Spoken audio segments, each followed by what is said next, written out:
السلام عليكم ورحمة الله وبركاته. طبعا الحين عندنا تشفير نجران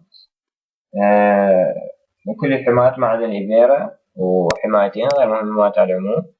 أول شي نكون سيرفر نجران.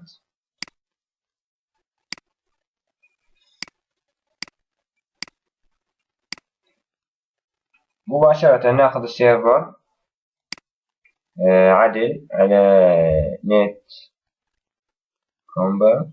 اوكي، نروح هنا أيضا. اوكي، نختار أيضا. طلع لنا السيرفر هذا.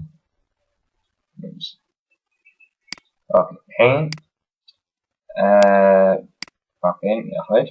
الحين اخش على برنامج بابل نمرره سيرفر.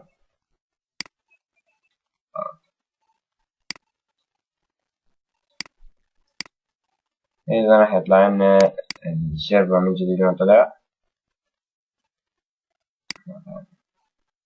اوكي نحن الحين ننتظر هنا السيرفر يصل. نجرب التبليغ. اذا وصل التبليغ يعني ما محتاج نفحص لان الفحص بالتالي من حماية كذا.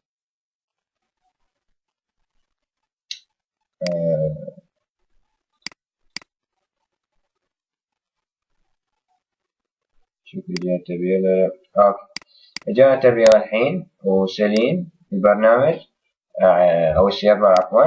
طبعا الحين كل ما راح نسويه هو نفحصها للتأكد فقط. اوكي، الحين نضغط علامة صح على الموقع طبعا معروف لفحص السيرفر على العموم. نجي نختار السيرفر ونعمل اوكي. الحين ننتظر شوية باعتبار اروح واجيكم على مود ما يطول. مثل ما تشوفون رجعنا هنا عندنا لابيرا حمايتين ضعيفة أو أصلا ما موجودات أصلا ولا واحد يستعمل. على العموم شوفوا فيديوهات أخرى كان معكم أحمد فريدة.